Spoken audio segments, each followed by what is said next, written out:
एणे पुरी रे महाप्रभु दर्शन सारी फेरिबा परे पंडित गोपबंधु जन्मस्थली सुआंडो को गस्त करथिले मुख्यमंत्री मोहन माझी। उत्कलमणि पंडित गोपबंधु प्रतिमूर्ति रे श्रद्धासुमन अर्पण करथिले मुख्यमंत्री। परे सुआंडो गाँ बुली लोकंक सहित मिसिथिले।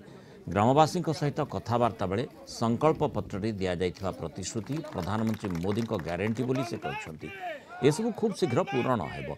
राज्य सरकार आगामी 100 दिन मध्य समृद्ध कृषक नीति लागू करेंगे। ये नीति आसिले कृषक भाई भौणींकर अनेक समस्यार समाधान हो पारिबो बोली मुख्यमंत्री कहते।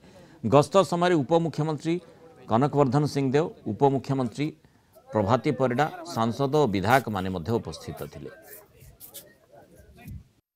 जी आम ओडियार मुख्य अस्मिता जी ये ओडिया जाति को आज सम्मान दे बंचाई रखिछंती सेही उत्कलमणि गोपबंधु दास तांकर जन्मस्थान सुआंडो को आसी ताको सम्मानित करबा, कुशल अर्पण करबा ये राज्य सरकार प्रमुख ये भूमिका रही एवं आज ताहा मध्य संपूर्ण भाव में एठी ओडिशा सरकार एठी आइछंती आ सेथि पई ओडिशार और ओडियार जो अस्मिता कथा पड़ीला ता उपरे सरकार तीक्ष्ण माने नजर रखा सहित निश्चित भाव में सम्मान को बंचाई रखापी ओडिशार गौरव रखापी काम करेंगे एवं निश्चित भाव में